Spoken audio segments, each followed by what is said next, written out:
the Rise Up See Red podcast, all about the Arizona Cardinals and the NFL, featuring insider and outsider perspectives. Enjoy the best hour of Cardinals talk on the web. Now here are your hosts, Jess Root and Seth Cox.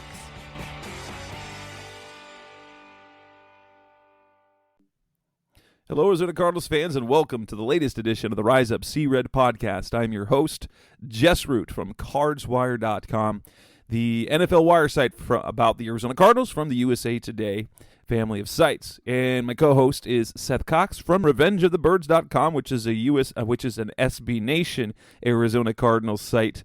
Of course, he is also one of the hosts of the original Draft Breakdown podcast.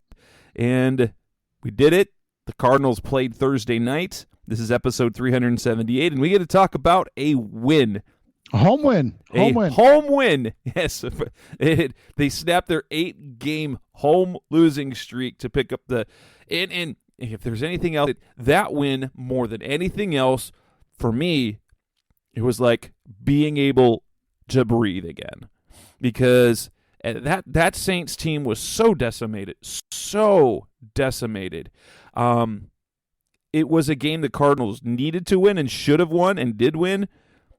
But even optimistic self here was in a situation where I was scared. I was worried because if they lost that game after losing to Seattle, because the Seattle game was supposed to be the get-well game, then you play against New Orleans, and in that situation, you don't pick up a win, you're like, well, now what? That was my whole thing, is that I thought they would take care of business, but I was worried. But they did. They pick up a 42-34 victory on Thursday night in a game where they didn't play exceptionally well on either side of the ball overall, but it was a game of big plays, especially on the defensive side of the ball. Seth, let's talk about that game in this edition of the show, episode 378. We want to talk about, we'll take a little bit different this time in this show. Each of us will pick out 3 things that stood out in the win for us. We'll talk playing time. We'll talk about whether we thought the offense and defense actually played well. The trade deadline is in a week from today. Well, it's Tuesday night as we're recording, but a week from Tuesday, or this coming Tuesday for the rest of y'all after you've heard this, after you've heard the episode drop. That will be the next coming Tuesday is the trade deadline. Do the Cardinals have anyone we're trading? Is there anyone they should trade for? And then we will look ahead to Week 8 as they're on the road to take on the Minnesota Vikings. So, Seth, let's start with you. What are your 3 things that stood out most to you in the win on Thursday night? You know, you can go a bunch of different ways with this, but the first thing I was going to go with is that even though they didn't start him, the duo of Cody Ford and Billy Price at left guard and center were definitely more effective than the duo of Sean Harlow and Max Garcia. And so that was, I think that was important and nice to see. Obviously, Ford's been on the injured list, so we've been waiting for him to get back. They activated him last week, and then I don't think they were planning on activating him for the Thursday night game. I mean, let's be honest, they're probably going to wait until the Minnesota game, and then Justin Pugh went down with a season-ending knee injury, and, best laid plans, right? Yeah. So, I wondered how that was going to play out, and then have Max Garcia leave the game with the injury. You're like, oh boy, I hope he's ready, because he hadn't had a full practice yet. But Cliff did reveal on Monday that the plan the whole time was to work in both guys, was to alternate series and basically see how it went, who would they go with moving forward. And Max got hurt, so I guess they're moving forward with Cody Ford, but you feel much better about it. And especially they traded a draft pick for him. He's a guy who started in the league, who's been a starter, who, say what you will about Max Garcia. He played well and for a stretch last season for them. Versatile. But Cody Ford's definitely an upgrade on that. And I don't think he's a significant downgrade from Justin Pugh. Pugh was playing over the last couple of seasons. He might have been the most consistent. Might be the nearly. You might be the best lineman that they've had. Consistency. DJ played a little bit down last year from what he played the year before. Still made the Pro Bowl, but Pugh has been just very solid quietly, very effective for them, and it was sad to see him go. But to see Cody Ford step in, you're like, okay, you feel better about that left guard position moving forward, at least. Yeah, and so you look at that. I thought that was nice to see. Obviously, it's important to get that continuity along the offensive line, but just to see them be able to come out, run the ball so effectively, right? Like that was almost easy running the ball in that game. Yeah. And I mean, you can say, well, the Saints defense isn't great. It's not. That's fine. But, neither was the Seahawks defense, and they really stuck it to the Cardinals. So, I thought that was really nice to see, that duo come in and kind of make an immediate impact, because clearly those two, along with Will Hernandez, are playing for jobs next year. And if you see that trio in there consistently and you're able to get, especially games like that, running the football, it's going to be hard not to bring everyone back. Right. That's a really good point with that. What's your number 2 takeaway? My number 2 takeaway was we finally saw big plays on defense. So one of the things that you and I have talked about quite a bit is that, like, the defense hasn't been playing poorly. They've been getting stops. They've been kind of bend but don't break. But they weren't making, like, game-changing plays, right? Like, even the week before in Seattle, the special teams made the play to get the pump block for a touchdown. But the defense making game-changing plays. Like, they were making big plays. It just didn't seem like they were doing things that could cause the Cardinals to win. They were seeing, so that's the little nuance, right? Like, they were putting the Cardinals in a position to win, but they weren't doing things that caused the Cardinals to win games. And obviously that changed this last weekend on Thursday Night Football, when you just talk about the fact that, holy cow, 2 pick sixes in 4 plays? Yeah, it reminded me, I don't remember if they had the 2 picks, but it reminded me of that 2015 game that basically ruined Colin Kaepernick, when they just picked him in, and I remember the game because I got to that late. I walked into the press box when the first pick 6 happened, and that was honestly the decline of Colin Kaepernick in terms of play. And it is, I don't know if there is, like, that first, the Marco Wilson play, the breath and life it breathed into the stadium, the energy that had was palpable to me. Well, it's just something, like I said, they haven't done it lately. And it makes it so difficult, because on both sides of the ball, let's be honest, it's just been waiting for a big to happen. Like, I think the biggest play of the season has been that Marquise Brown, 25-yard catch and run touchdown. Like, just in terms of, like, making something. And so to see 2 plays, like you said, like it's like, oh, maybe they're not a terrible team, right? And like you said, it kind of breathes that life into the stadium, into the the players, the fans. Like, all of a sudden everybody's like, oh, okay, maybe they're just not terrible, and like we just hadn't seen that. And so it was good to see, man. Like, it was good to see them make game-changing plays. And what was your number 3? My number 3 is, I love that you're starting to see snaps for the young guys. Cameron Thomas played 24 snaps. Victor Dimukeje started and played 32 snaps. Myjai Sanders played 6 snaps. A part of that is that Dennis Gardeck was injured, so correct. When he gets back, that will change a little bit. But yes, it still was. It was significant. And then you also had Trey McBride on the other side. He played the most snaps of his career at 34.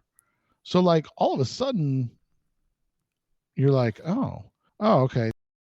Now they're starting to realize like, hey, we can also play younger guys, and I'm not one of those guys that's like just throw them to the wolves and like they got to play every snap. And I don't care about that, but like we've talked about McBride, so we can talk about the defensive players, right? Like they don't have any pass rush, like they haven't been generating pass rush, and so obviously you and I are not up for this.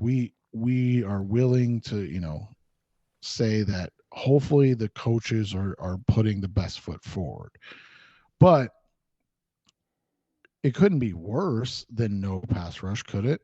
Like right. I think that's my big thing. And so to see, Cam Thomas played 24 snaps, 20 of them were pass rushes. Right. When it's clearly, when and it's perfect a scenario like that, and that's kind of what we thought would be Cam Thomas' role this year, would be to put him in a clear pass rushing situation so that he doesn't have to think about 8 or 9 different outcomes for whatever assignment, peeling off,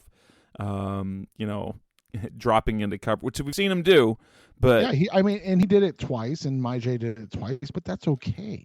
Like if 90% of their snaps are pass rush snaps, yes, you do have to show at least one time that you're willing to do something different with them, but at least they're getting on there and being able to rush the passer. And I know they didn't have any sacks in the game, but just to see them getting more run is impressive to me.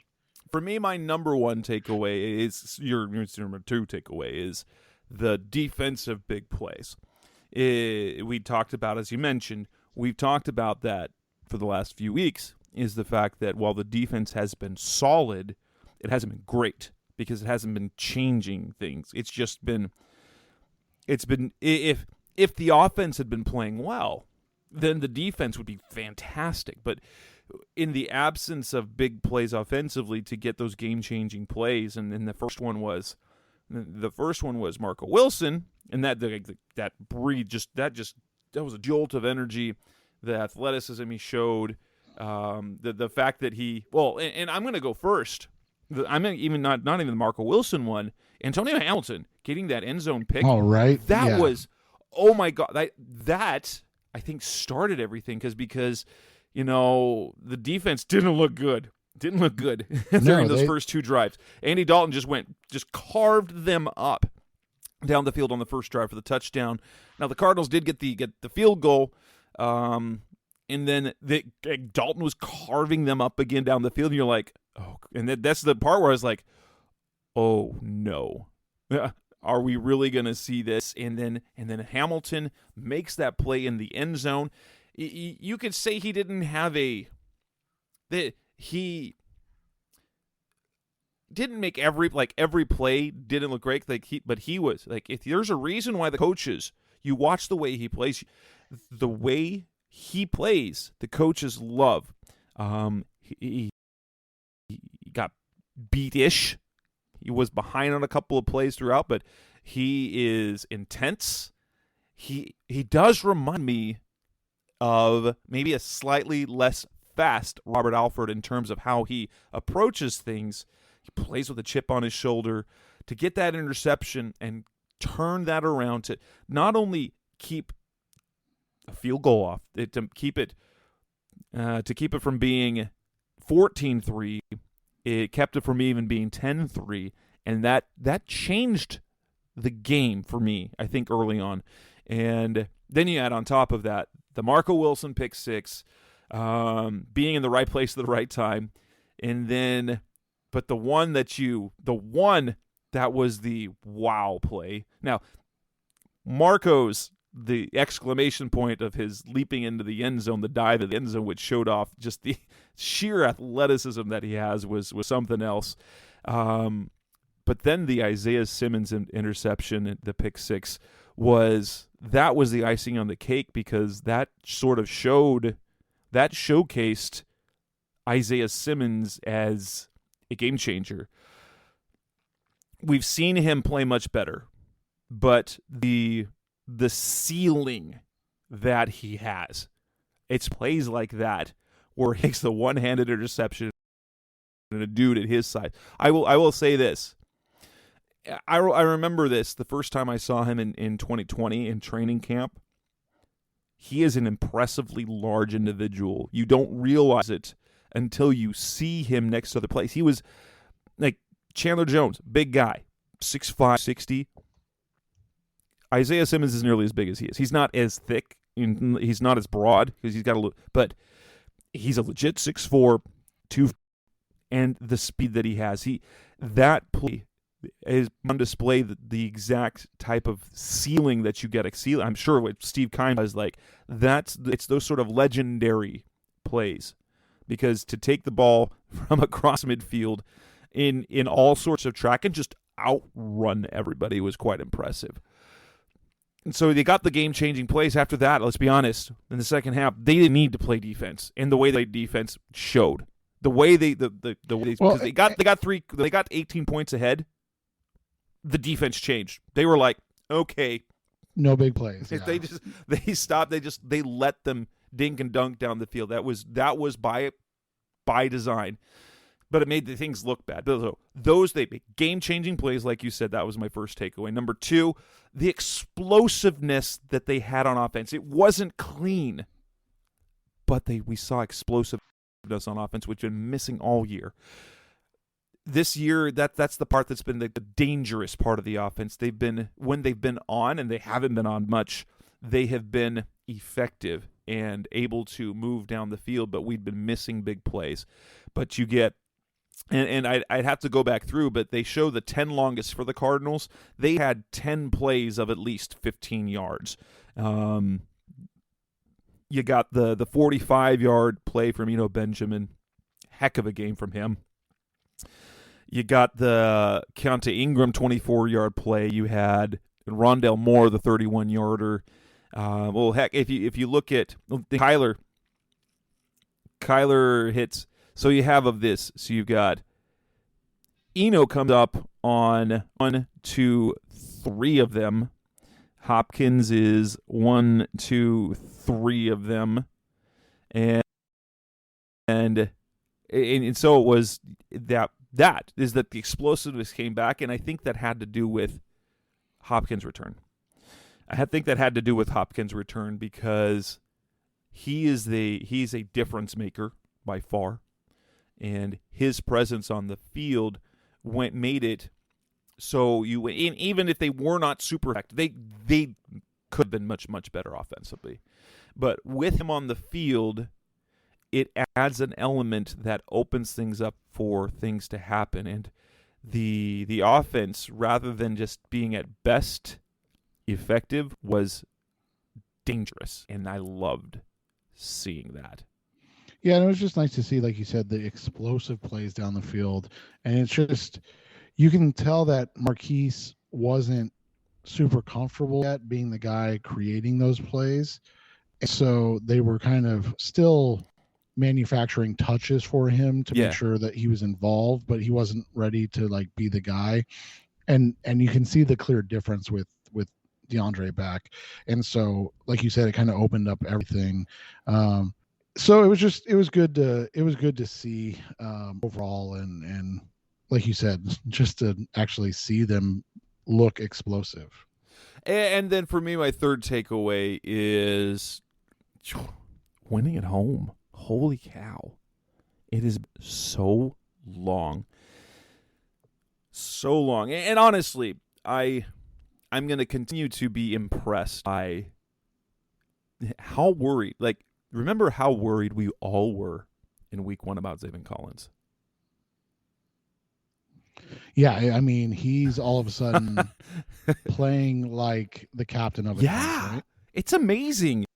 It's like they've been working on it, and I swear the Cardinals don't know how to handle an off season, because they talked about that. It's like they created doubt in everybody's mind, because we were all planning on we all assumed that with Jordan Hicks leaving, that Zaven would be the play caller, Zaven this, Zaven that, he was going to do it, and we're waiting for it to happen. But then they talked about whatever role he might have, how he might not have the green dot. Jalen Thompson was doing it. Week 1, it was Isaiah Simmons.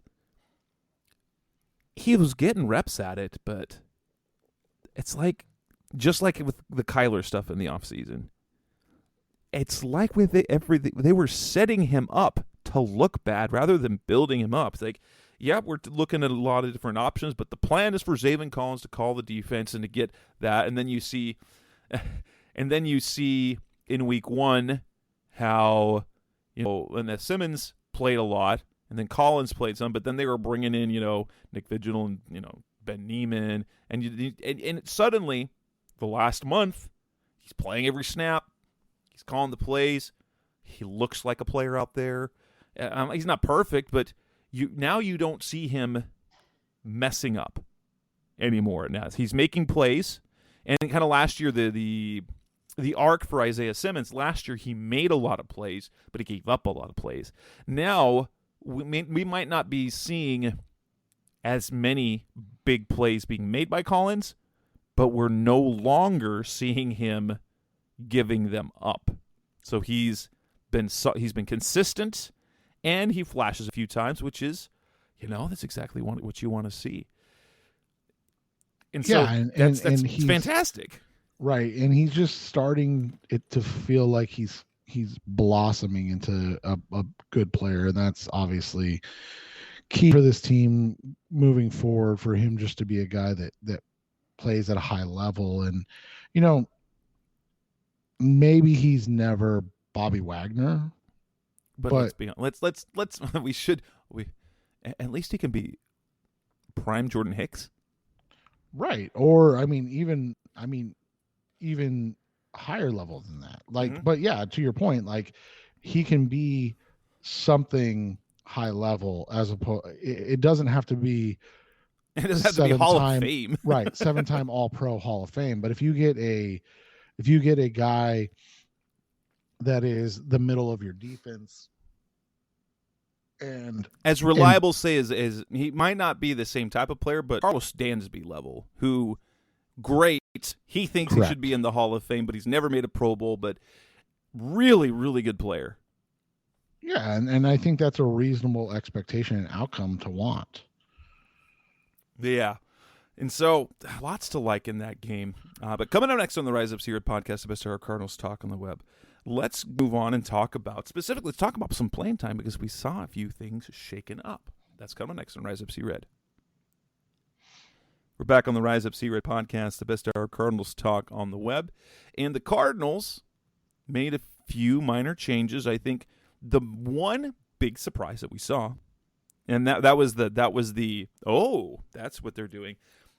As much talk as I've given about Sean Harwell, they quietly signed Billy Price, and then within a couple of weeks, he was in the starting lineup. So that was the first thing that we saw. Billy Price replaced Sean Harlow as the backup center, starting in place of Rodney Hudson, who is still dealing with the knee injury. And now on the depth chart, it reflected that this week. That was released for Week 8. It is now officially Billy Price, who is the number 2 center behind Rodney Hudson. And let's be honest, that should be no surprise. Price was a high-end talent coming out of college. A guy, let's be honest, if I recall, he's a can't-miss, wasn't he?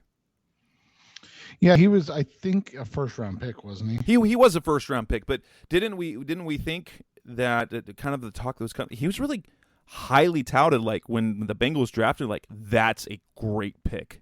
Right, and he was a guy that felt like, yeah, you were getting again, maybe you're not getting Travis Frederick, right, or Jason Kelsey, but you're getting a guy like maybe a Rodney Hudson level that goes to a Pro Bowl here or there, and is kind of the anchor of your offensive line for 6 to 8 years. And instead, he just became a guy that couldn't stay on the field, a guy that was overwhelmed athletically, and it just, became an issue.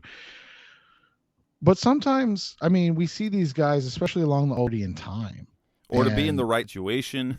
Well, and that's part of it too, 1000%. But like a lot of it becomes,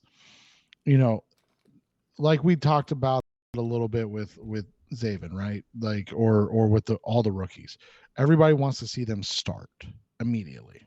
Like, hey, they got to get going. They got to get out there. They got to get playing. And the reality is they don't. They don't. And some of them aren't ready.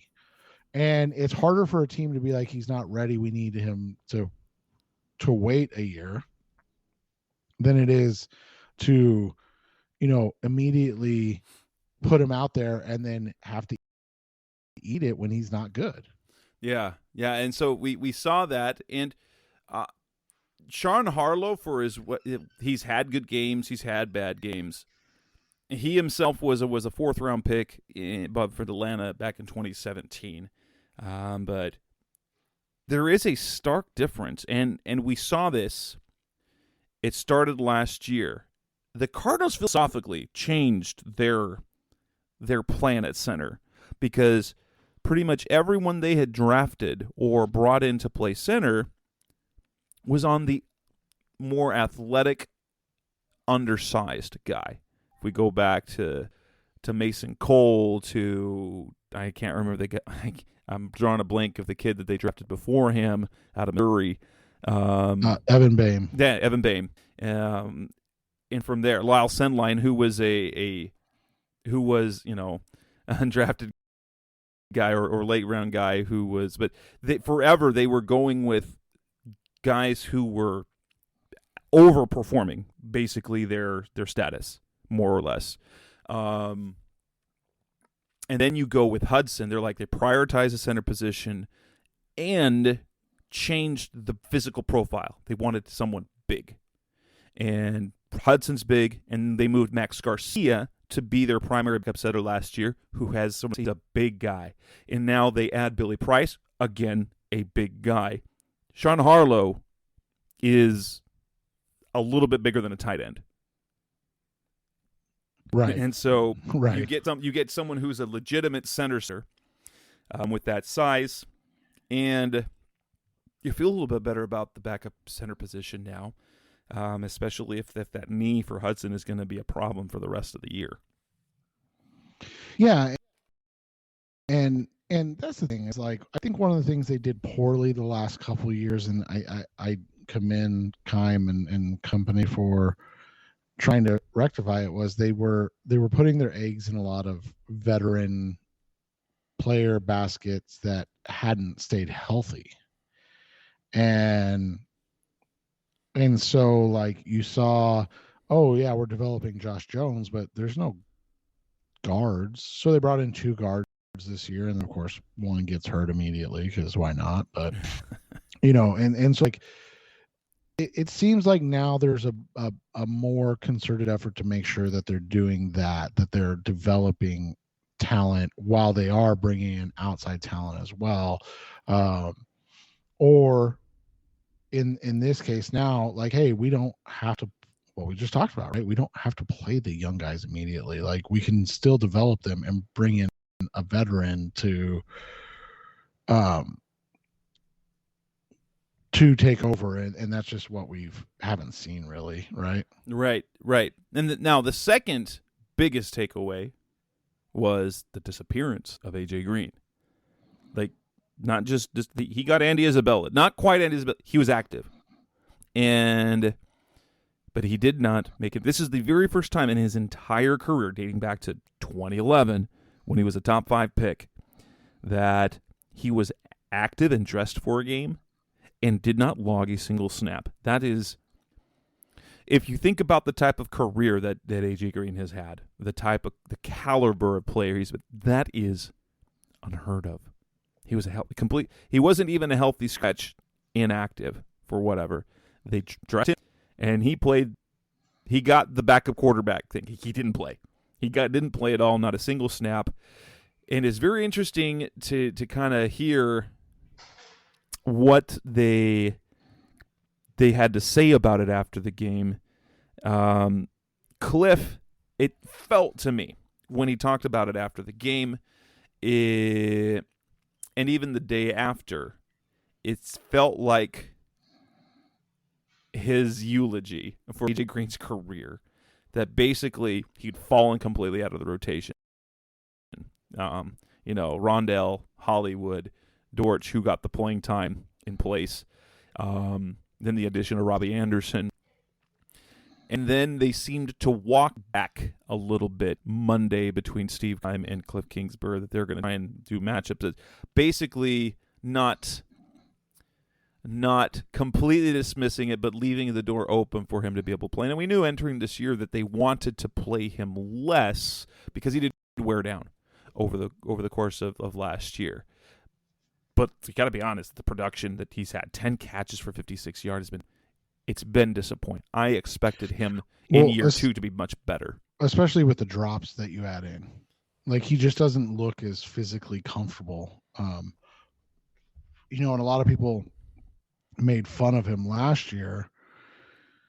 He didn't look good, but he was productive. Like, that first half of the season had a solid production, but you're like, does he look good? And Cliff, even last year, was like, he's a big AJ Green fan. He's no longer an AJ Green fan. Yeah, it's unfortunate, man. And it's, and it comes in every player's life. And, you hope for AJ Green's sake, he gets to go out on a better note, right? Yeah. But you hope it doesn't come at the cost of the Cardinals, putting him in a position and him not being able to make a play again either. Yeah, but they've clearly kind of moved. So Rondell played more of the Z. Greg Dortch got much more playing time. He basically disappeared. Now, it's not like he produced much, but you got Hopkins, Moore, and Dortch. You get Robbie Anderson mixed into there. And then when you get Hollywood back, yeah, it does make it really hard for Green to play. That said, we'll see what happens moving forward.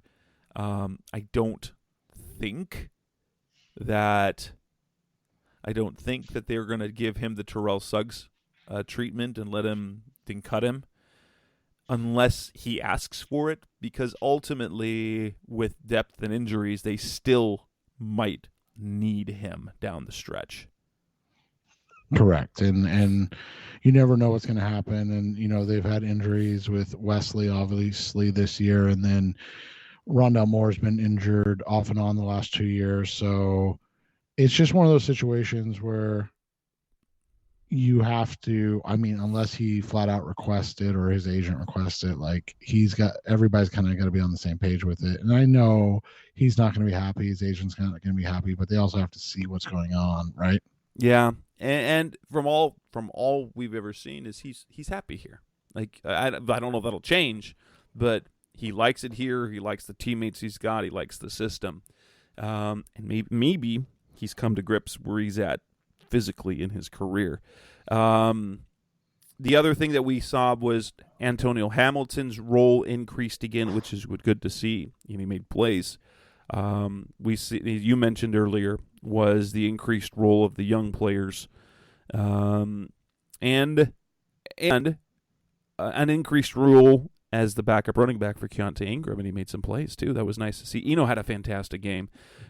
There's not much to say about the playing time there because James Conner was out, and so he actually got a significant role.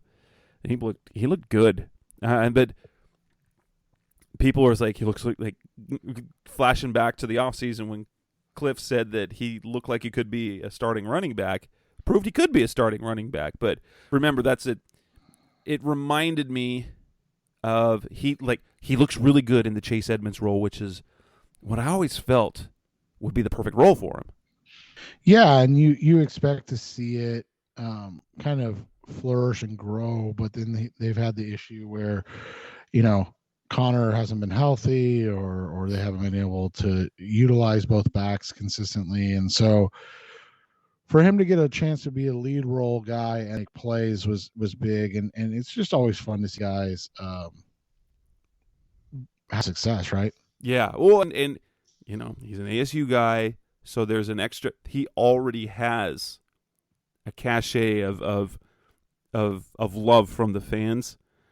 Sometimes irrationally so. 7th round pick. They should have been drafted in the 3rd round.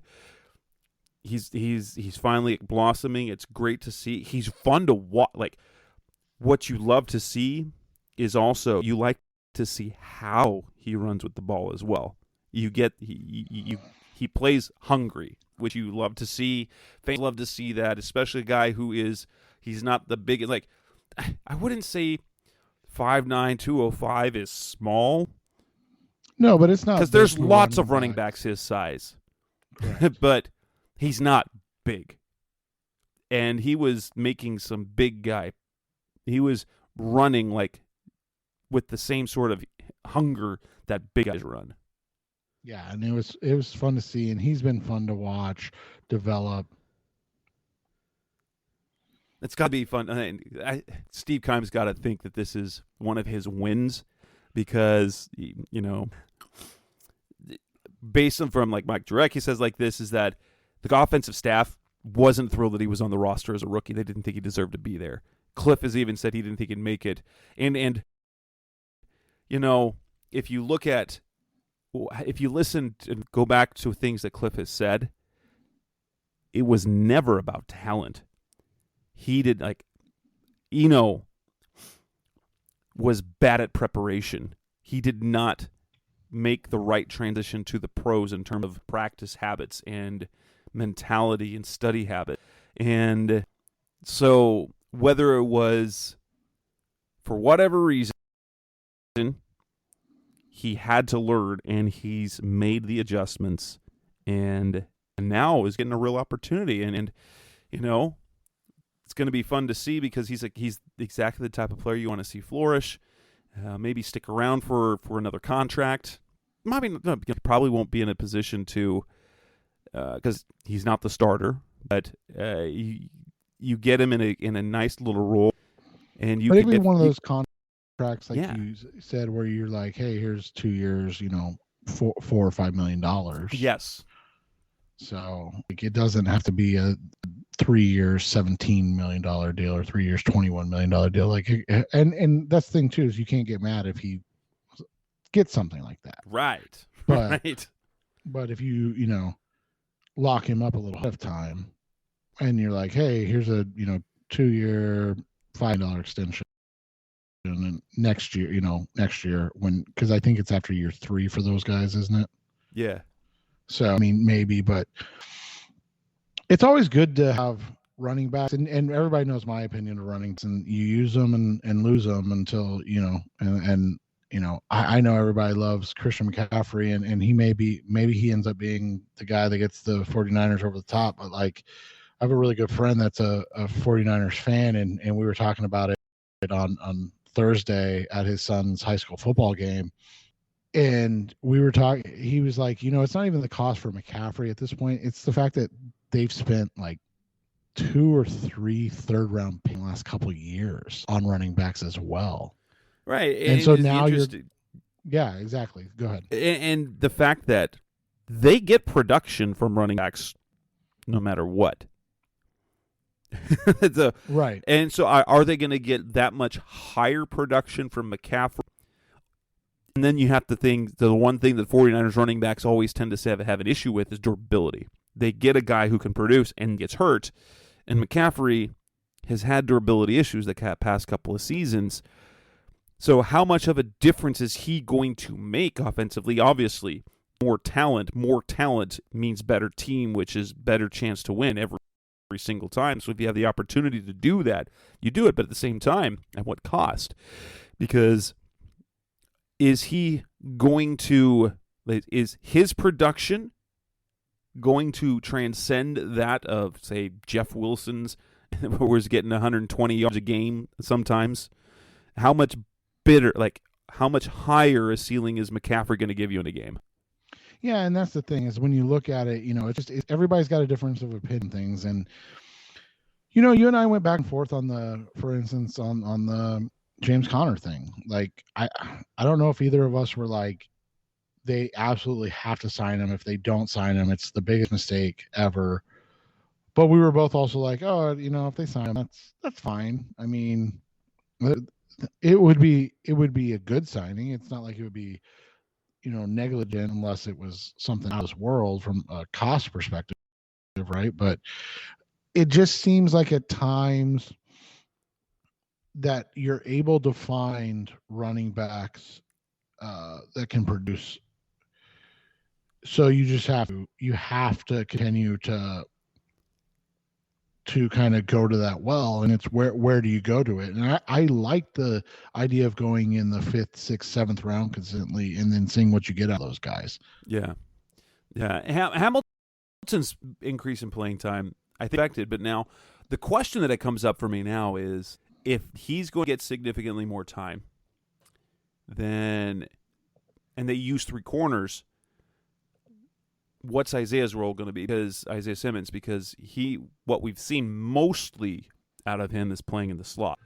So that's going to be interesting to see moving forward. Is can keep him on the field while playing 3 cornerback. If we're going to see more linebacker Isaiah Simmons, or if they're going to still lean on guys like Neiman and Tanner Vallejo. That's the one thing I'm going to be interested in watching. But see, I'm okay with using Simmons. Obviously, I'd like to see him play, and I think, what was he at? Like 54 out of 72 snaps. So yeah, not bad at all. You'd like to see him another, 8 snaps. So 62, 60 to 62 out of 72. So we're right around the 85% mark. You're fine with that. So that's a little bit, I mean, and we're nitpicking, let's be honest, but like that's a little bit lower than you want to see, but like I'm okay with it because he's still the 2nd most used linebacker. Yeah. If guys like Neiman and Vigil are out snapping him, that's where I start to have an issue. Makes sense. Coming up next on the Rise Up See Red podcast, the Mr. Cardinals talk a little. Let's talk about the offense and the defense. There were plays that were made. How much better did they play as a unit overall? That's coming up next on Rise Up See Red. We're back on the See Red podcast, Mr. Cardinals talk on the web. Let's talk about the offense and the defense. We talked about our biggest takeaways. We talked about playing time. Now, the offense was better. I mean, you say we think that the offense was better, but if you look at some of the metrics, only 326 total yards, 5.4 yards per play. They were 3 of 10 again on 3rd down. So if you're looking out, now, obviously the rushing, they were able to run the ball, which was good, 137 rushing yards. Then you look at the game, it was, didn't get a lot of variety in the passing game. It was only 20 completions. Half the completions went to DeAndre Hopkins. He basically outperformed all the other pass catches combined. So if you talk about offensively, we saw more explosiveness. But if you look at overall, did the offense play well? I'm with what Cliff said, and it's nowhere near what they expect. No, it's not, but it was efficient for the first time. And I think that was the big thing, is like you saw explosive plays, you saw long drive, you saw consistent, or you saw back-to-back drives, something we hadn't seen. And then from there, that's kind of where it grows into being consistent. But it's been an odd NFL year in general, offensively, outside of KC and Buffalo. You're not really seeing consistent offenses every week. Like even the week where the only undefeated team, Philadelphia, played the Cardinals, it wasn't like their offense was what everybody said. It ended up being a lot of time-consuming, short passes, quarterback runs type of stuff. Like it wasn't like they were making big plays. And I just think there's a lot of things missing in a lot of NFL teams. And obviously, because we are Cardinals fans, we tend to just only see that. But when you look at it overall, I mean, they're middle of the pack in almost every category. And I mean, whether or not it's a good thing, I don't know. I mean, I think it's they haven't had their best player in DeAndre Hopkins. And maybe that's an issue in that he's still their best player. And maybe that's, on Kyler of like he's not playing as well as they need him to this year. But at the same time, I don't know if it's a bad thing necessarily either. I mean, I'm not comparing the entire situation, but I mean, Aaron Rodgers doesn't look great without Devontae Adams all of a sudden, right? Yeah, kind of. I've said the last couple of years, when you look at Josh Allen and Joe Burrow's play, the difference for them has been take Stephon Diggs off that team, and what was Josh Allen? What did Joey Burrow look like before Jamar Chase? They still had talent and there was upside, but they were different quarterbacks. And so take Andre away from him, and he looks different. There were some really good things about the offense. Now, they didn't finish, and that part of that is issues on third down again, but they started off the game with 3 consecutive scoring drives. Wow, 3 consecutive scoring drives. The issue for me was that the consistency. They went 3 and out their first 2 drives of the second half, which you hate to see, especially when you could have. Now, they ended up with 42 points. We have to remember that two of those touchdowns came from the defense, and we would like to see is the offense to be able to produce, especially when you get 3 scoring drives to set the game offensively, is to then have your offense itself be able to account for a whole bunch of points. Now, granted, what I liked about it is that after the 3 and out, after New Orleans scored, they responded twice in the second half. In one 12-play drive, they had a 12-play drive, they had a 13-play drive, they had a 9-play drive, they had an 8-play drive in their scoring plays. And so those were good to see, but yeah, we're still in a situation where they're not quite there. And you wish they were nearly halfway through the season, and now you get DeAndre back. In the next couple of games, you finally see it.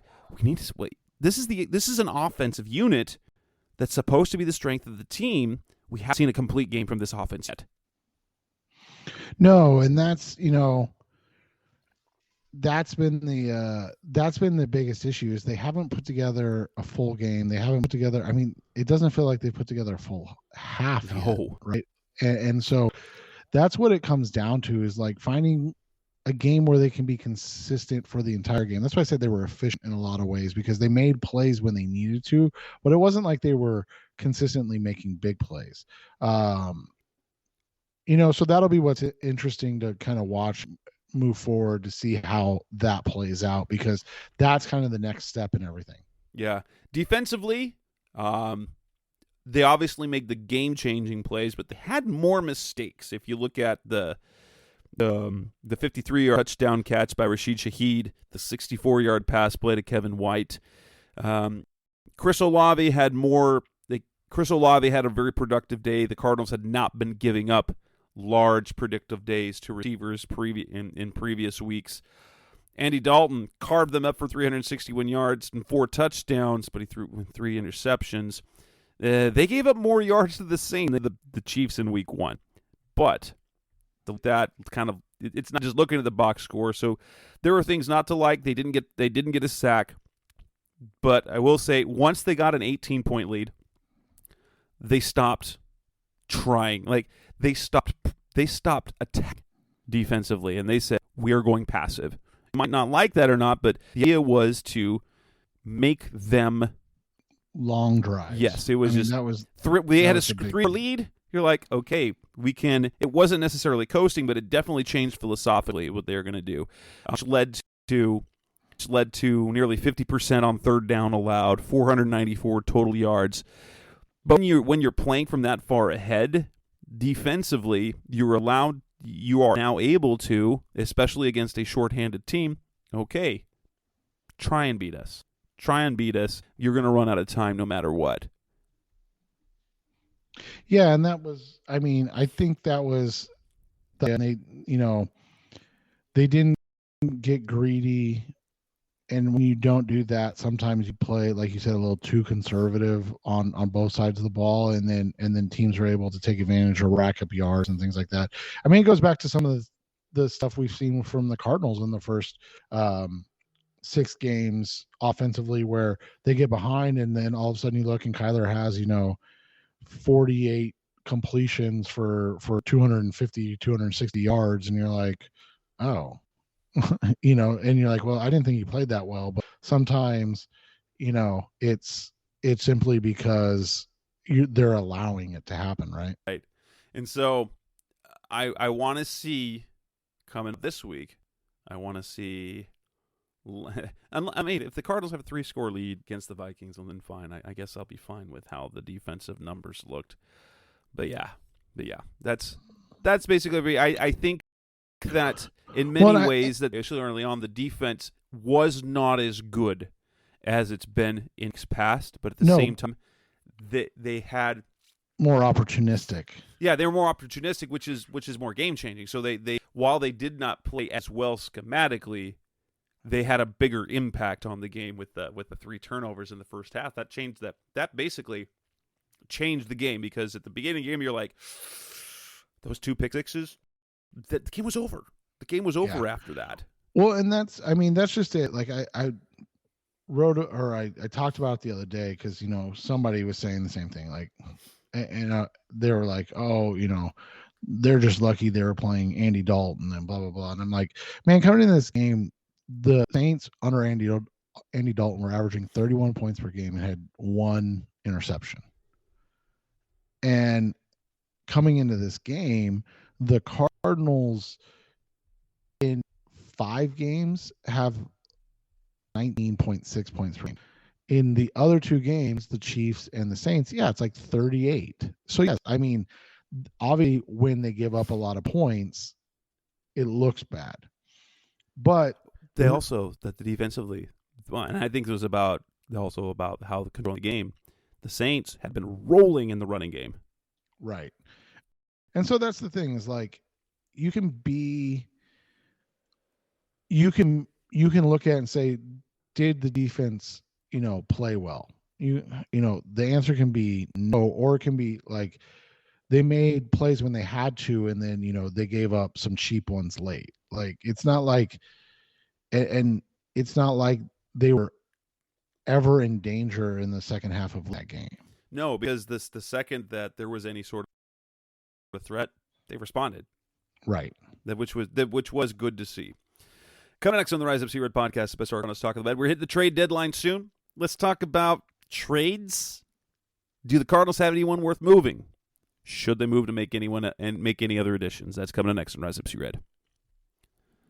We're back on the Rise Up C-Red podcast, Best of Cardinals Talk on the web. Trade deadline coming up next week on Tuesday. The Cardinals already have made one move, obviously, where they acquired Robbie Anderson. That's in addition to the 2 trades they made before the season, acquiring Trayvon Mullen and Cody Ford.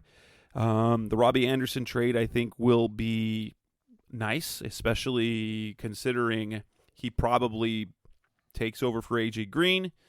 But with that, teams will be making moves. Is there anyone out there that would be worth the Cardinals' time? I think offensively, I don't think they need to, offense, stop. They don't need to do anything on offense. But if we look at kind of the needs defensively, we can sort of, you can probably look at 3 areas that have been the question marks entering this year. It's when it was in a cornerback, it was going to be the edge, and it was going to be in the defensive interior. Is cornerback a position we need to even think about anymore? No, I mean, it's one of those situations you can never have enough cornerbacks, so you can always add a corner. It's not a big deal. I know they want to get Trayvon Mullen back, and they'll feel like they've got the best depth they've probably had in a long time. You feel like 4 cornerbacks that you would be completely comfortable playing.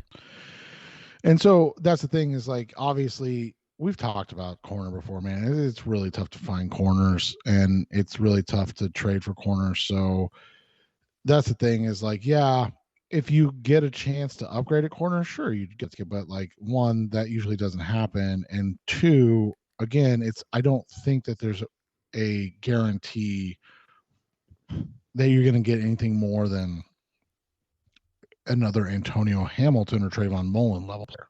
Right. So I think it comes down to two positions. I think you're looking at edge rusher, and I think you're looking at defensive line. And so, we've talked about it a little bit. One, Rashard Lawrence, poor guy, like just can't stay healthy. Do we have any update on what happened to him yet? It was his shoulder, and that's about it. So we'll probably know more. Cliff didn't talk about it on Monday. He did mention on Friday that it was a shoulder, but he looked like he was in a lot of pain. So, you got that. We talked about the JJ situation. Like, he's playing fine, he's playing well, but the reality becomes he's still 32, 33, and he's still their best or second best defensive lineman. So you probably need to have something behind him that you're a little more comfortable with. I don't know what that means. I don't know if you can go get one of the guys from Washington. They have Deron Payne and John Allen, right? I would assume Payne's probably the one that's up for grabs, but I'm not sure. That's the report that's out, that he could be on the move. Edge guys, there's two high-end names. Bradley Chubb, that's a possibility.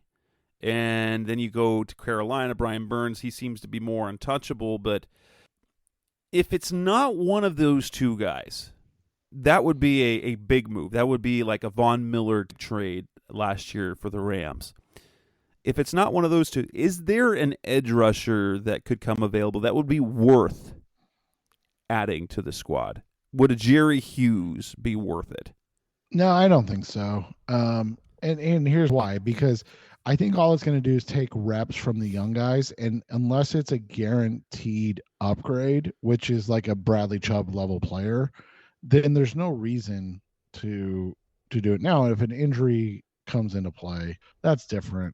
But if you're just looking to find a guy that like complements or upgrades your pass rushing, you probably need to get a guy that does so, right? And Hughes is probably more of a guy that you're looking at that's like going to play those 14 to 20 snaps. And is he going to be better than Cam Thomas and Myjai Sanders? I mean, I'm asking because like he's good, but I don't know if he's going to definitely be better. So, I mean, that's the thing with Hughes, right? You look at it. So the last time Hughes had over 4.5 sacks was 2018. And he's been playing every game, almost every year. I mean, 2019 at age 31, he played 16 games, 4.5 sacks. 2020, 15 games at age 32, 4.5 sacks. Last year at 33, played 17 games, 2 sacks. Now he does have 4 sacks this year for Houston, but you go and look at the games, right?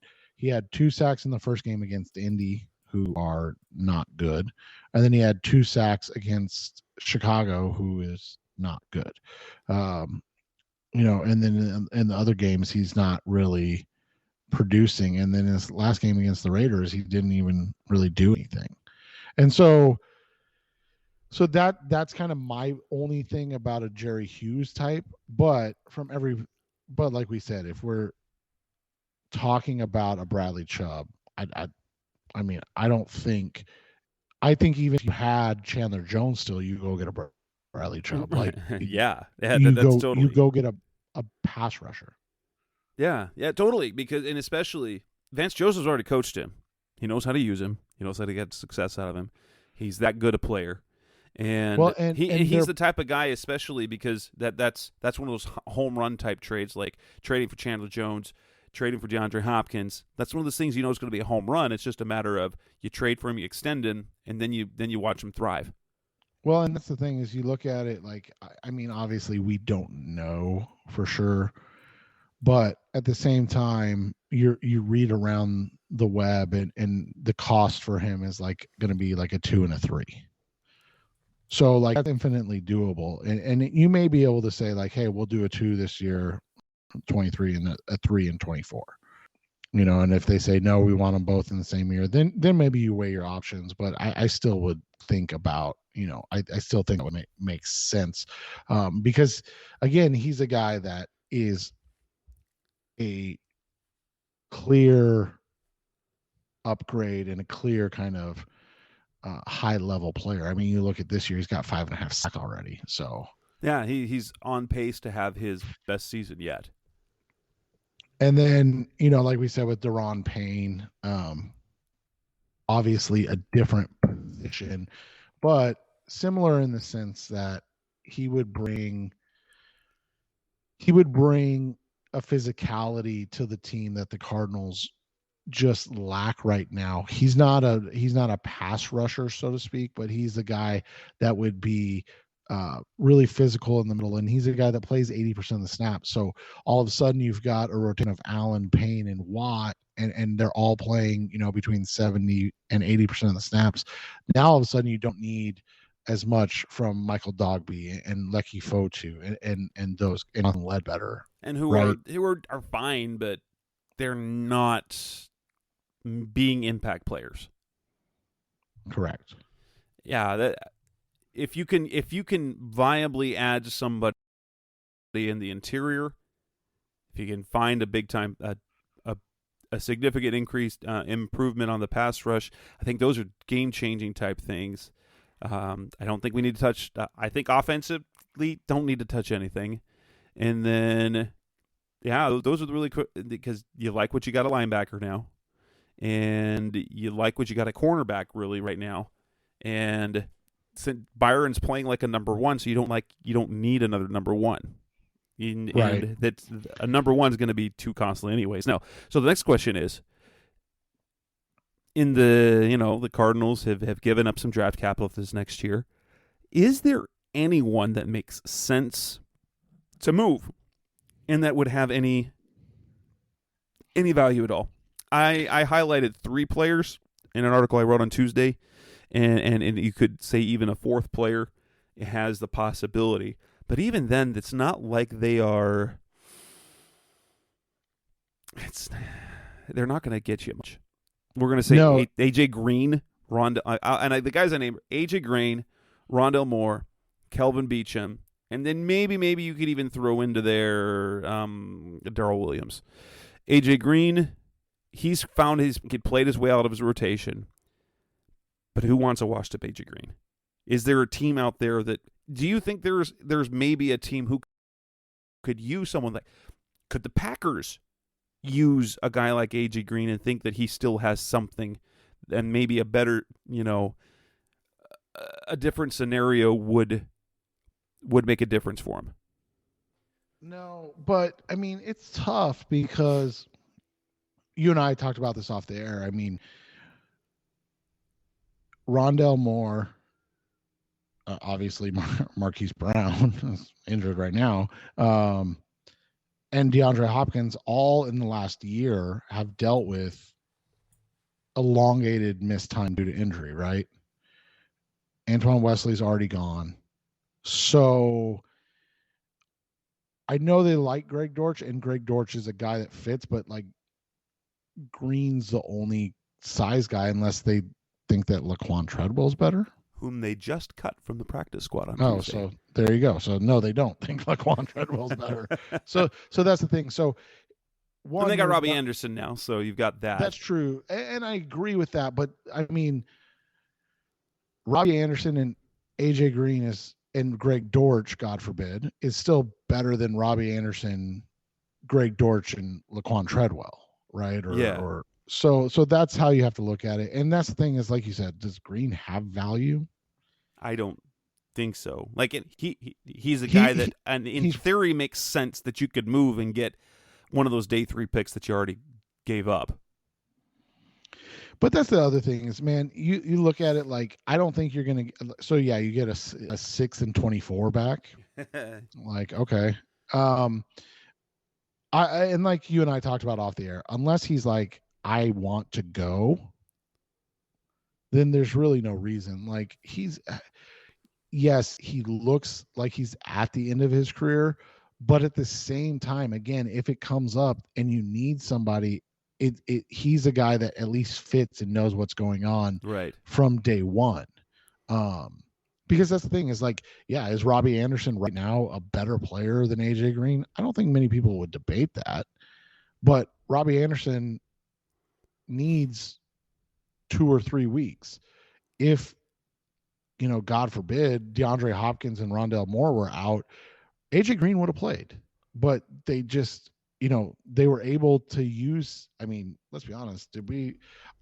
I know we knew that DeAndre wasn't going to be on a pitch count, but like, did we see 94% of the snaps in game one? I mean, like we were like, oh, okay, I guess they're just, he's back, baby. Yeah. It's interesting. And he just, that's the thing. He takes such good care of himself, and that's all it is. So no, I just don't think you can trade him. You look at like a JJ Watt, right? Like, all right, so Watt still has some value around the league. I don't know if that's going to be a cap hit thing at all. So let's just play the non-cap hit games right now. Watt might get you like a 4th rounder, maybe. But he's still one of the 3 most important defensive players on the team. Right. He's probably still your 1st or 2nd best front 4 or 5 guy. Right. So like you can't trade him. So he still has more value to the Cardinals than whatever contender you would trade him to. Right. And then you look at a guy like, and you can't trade him because of his cap hit, but like you look at a guy like DeAndre Hopkins, he's probably the only one that would have like adequate value back. I think Rondale Moore might. But that's only, again, that you're counting on Greg Dortch to be the guy behind him. But are you getting higher than a 3rd round pick for him? Not likely. So like Hopkins, you probably are getting a 2. Like I don't think you could get a 1 for Hopkins unless it's like Tampa Bay and they're like, hey, this is it. Like we're just going for it, right? And again, you can't trade him from a cap standpoint. Like it just doesn't work. It just doesn't work. But so that's the thing is like you and I were talking off the air. I think the guy Moore and Josh Jones are the 2 guys that have like the highest value around the league. And the Josh Jones one's odd because he doesn't even play for the Cardinals. But like when you have young athletic talent at offense tackle, I bet you could get like an early day 3 pick for him. Yeah, absolutely. But would you want to? No, absolutely. That would make no sense. Trading Kelvin Beachum makes sense because then you can put Josh Jones in the lineup, who I think they already believe that he's ready to be a starter, but they rely on Beachum more. And if you traded Beachum, you'd get a day 3 pick maybe, and now you have no tackle depth. So right, and so that's the thing is like.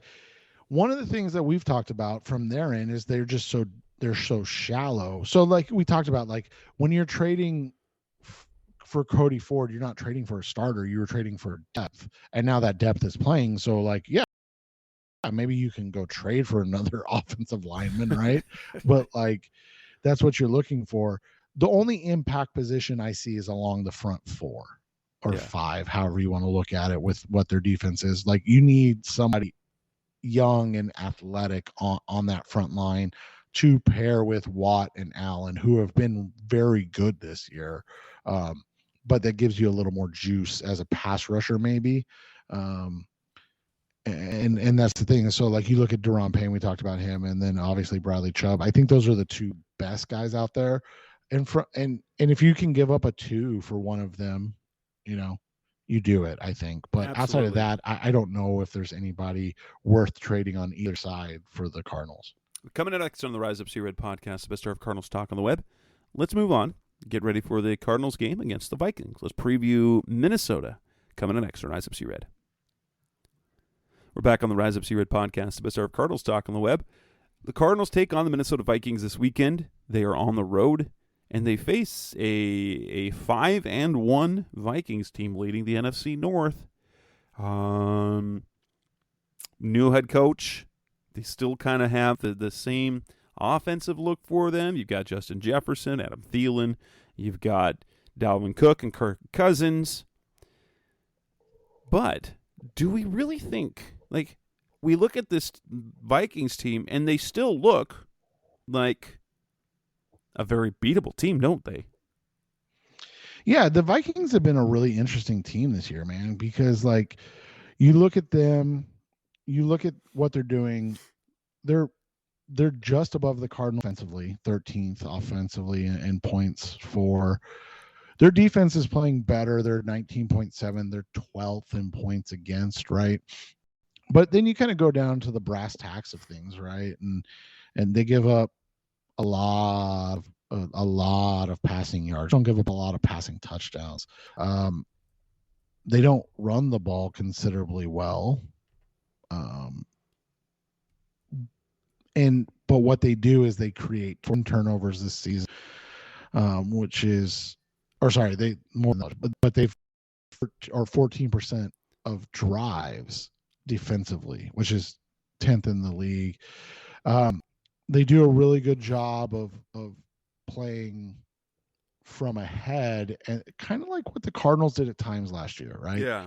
But you look at their games, this season. None of their games is impressive as this point. Beat the Packers. Right. And that was their best game where you look at it 23-7. They looked, you were like, oh, this is a pretty decent team. But then from there, like you said, they go back and lose to Philly, then 24-7.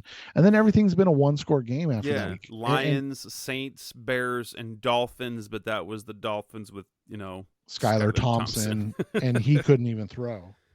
And so their last 4 wins in a row are against teams that you're like, yeah, it's a win, but they weren't impressive wins against, as in meh. They're very meh teams overall. And you could say that the Dolphins with Skylar Thompson, they were a train wreck at that point. Yeah.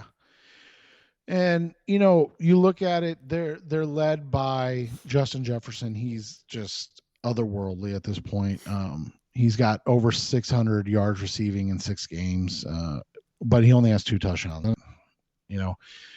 Dalvin Cook's got 450 yards rushing. They don't run the ball a ton, which is just odd with Dalvin Cook, but he's kind of nicked up at times too. Kirk Cousins has been okay this year. He's playing at the same level as Kyler, which is ironic because when you look at it, their stats are similar. But Cousins is somehow 5-1, right? And so that's interesting to look at.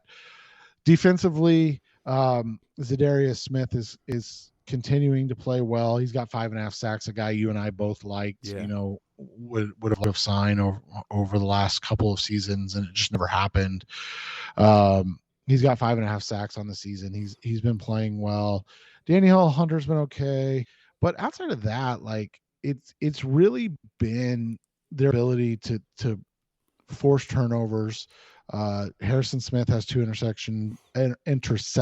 Jordan Smith has 1. Patrick Peterson has 1. Jordan Hicks is having a nice season. Yeah, he's having a decent season. And then they've forced a lot of fumbles on the season as well. So they're aggressive. They're kind of ball hockey, if you will. They try to make plays on the ball and try to do those things, but they're a 5-1 team that you're like, they're not great in anything they do, but they're decent to good at everything. Which is a change over the past couple of years, where they had clear defensive deficiencies. Hicks is playing very well in the middle, playing some of his best ball in the last 2 or 3 years.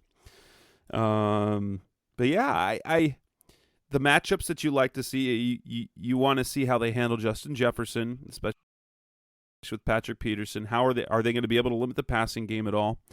And then, obviously, it'll come down to protecting the football. If what Minnesota's great success has been in getting takeaways, and they've gotten at least 1 takeaway in every single game this season.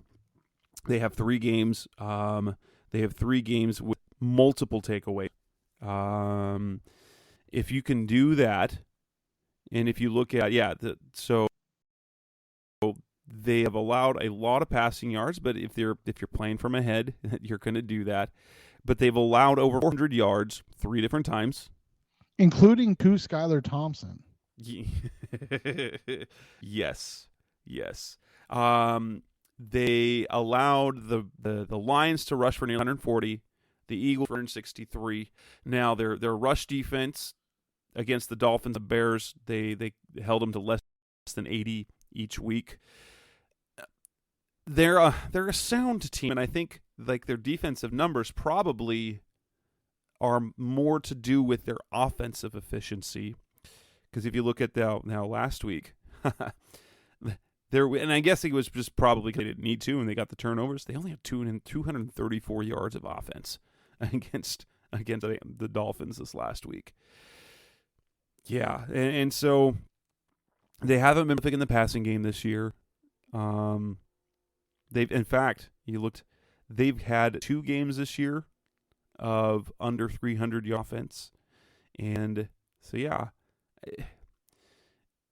The question for me is, can the Cardinals have a consecutive decent performance? Because they got against the Raiders, and then they couldn't put a full game together against the Rams. Then they beat Carolina, and then the Eagles, and then the Seahawks, and now they're not getting winning streaks. And can they play decently for a second week in a row? And this is a game, and if the importance of the game is that looking over, I believe that if you're looking at this next 4-game stretch, the following 3 after Minnesota are all division games, that the Cardinals need to legitimately to build any sort of momentum. Now, the NFC is not that great right now, so they could get it together later, but for the purposes of what we want to have the season feeling like, I think they need to win 3 of the next 4, and I think that starts with Minnesota, because do we really think that they're going to sweep their 3 division games over the next 4 weeks? I don't want to put them in a position to feel that they have to. Yeah, and that's the big thing. But you look at it, I mean, they've got a tough stretch coming up anyways, where, they've got to show that they're a team that can compete. And if it starts this week, right? They did what they needed to on Thursday Night Football. They got 10 days to get a little healthier. Vikings are coming off their bye week, so the Vikings had extra preparation too.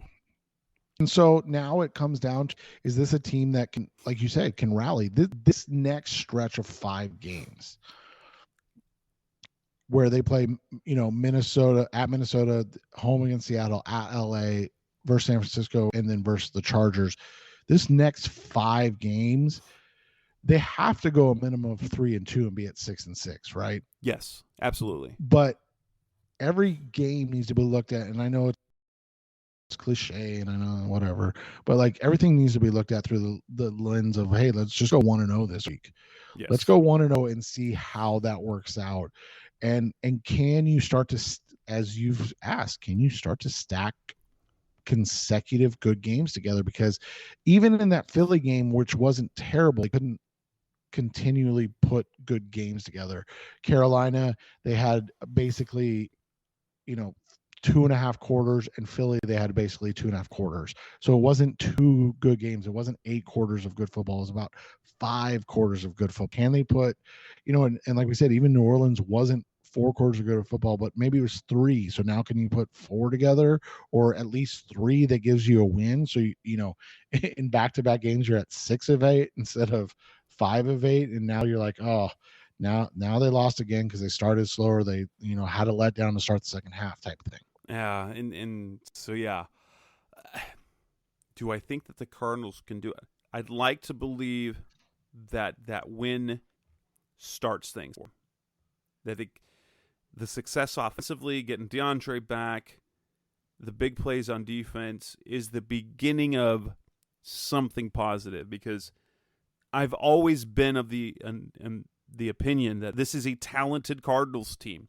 This is more or less the team that won 11 games last year. And so it shouldn't be this hard.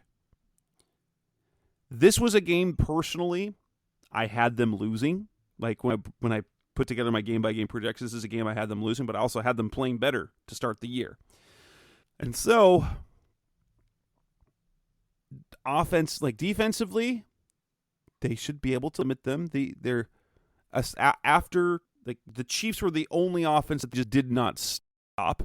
And you could look at the offensive numbers for the Saints and say that the same is the case for them. They didn't stop them early, and then they didn't try to really stop them later. And so there was a lot of allowed yards that didn't matter much because of the position they were in. They need to be the more tight defense that they were the previous weeks, from weeks 2 through 6, and then take the offense up just another notch to where, okay, getting the production from DeAndre, but to get production, they were getting production from DeAndre, they were getting the running game. Now you need to add contributors in the passing game to then open that up and have that passing game look good. Yeah, and they need to be able to take advantage of, like we said, like the Vikings, they allow a lot of yardage. They just don't allow a ton of points. And so are you going to be able to take advantage of getting into position to make plays, or are you going to be the team that struggled to score points? And that's what it comes down to. And it's crazy to see that, right?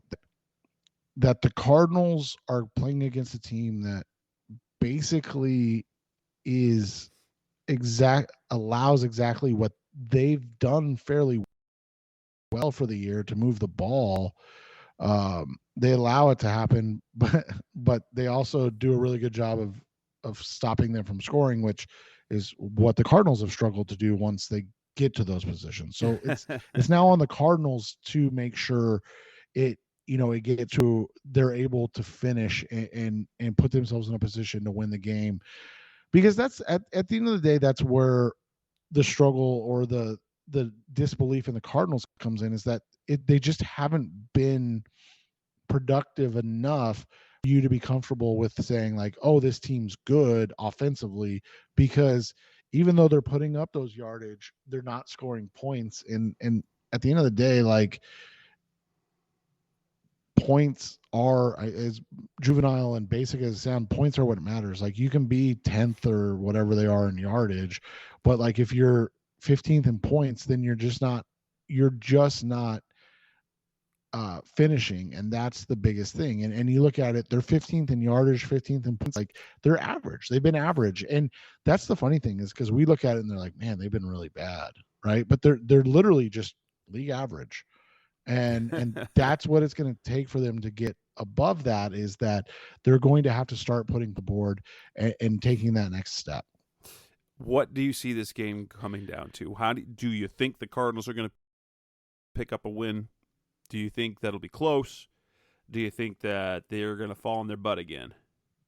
Yeah, and I think they're going to come out. I think they're playing with a different mindset now that DeAndre's back, and I don't know if that's DeAndre. I don't know if that's the comfort level. I think they're going to come out and they're going to play well this week, and you're going to see a team that plays with a little more hair on fire, so to speak, because they know if they get behind early, that this Minnesota team is a tough team to come from behind against, and they flourish in that, pinning their ears back, getting pressure and creating havoc. So I think the Cardinals are able to kind of continue to build on what you saw last week, and I think that they make it 2 in a row. They get back to 500 and they win this one. And this will be the first time that they've beaten the Vikings in Minnesota since 1977. That's a year that Seth does not even know exists. I do. I was a baby when the Cardinals last beat the Vikings in Minnesota. But I think the Cardinals also come out. I think they're going to build on their win last week. We're going to see improvements offensively, and I think we're going to see them be able to pull this out. The Cardinals and Vikings tend to play a lot of close games, and I think this will be close. Cardinals 27, Vikings 23. But this will be one of their first, especially with the wins that they've gotten, this will be their first, hey, maybe the Cardinals have something, because when you look at it, their win over the Raiders now doesn't look that impressive because Raiders are bad. The Panthers are bad. and New Orleans was a mess. So if they get a win this week, this will begin to legitimize in terms of what you think they are capable of moving forward. Yeah, and that's kind of where we're at with this team right now, right? Yep. It's literally a week-to-week proposition, because after the nightmare of Seattle, you're like, well, I don't have any expectations for this New Orleans game, and then they somehow come out and put up the most points in Cliff Kingsbury's tenure, and you're like, okay, now I don't even know what to think of this team. Like, I literally have no idea where this is going to go. I'm just riding this wave 1 week at a time, and you're trying to make the best guess you can, and then take in the new information as you get it to make a more educated guess the next week. Exactly. And with that, we will end this edition of the Rise Up C Red Podcast, episode 378. We will be back again next week, hoping to talk about a 4-4 Cardinals team getting ready to avenge their loss to the Seattle Seahawks and maybe get a winning streak at home, and maybe string a few wins together to get them into contention. That's kind of what we want to see in the next week. That's Seth Cox. I'm Jess Root. Thanks for listening. We'll be back again next week on the Rise Up C Red Podcast. Thanks for listening to the latest edition of the Rise Up C Red Podcast. Listen to previous episodes and subscribe to the show on Apple Podcasts, Stitcher Radio, Audioboom, or many other podcast platforms, so shows are delivered directly to your mobile device. Please give the show a 5-star rating and always support the sponsors who support the show. We'll be back soon for the best hour of Cardinals talk on the web. Rise up, Red Sea, be Red, Sea Red, and of course, Rise Up, Sea Red.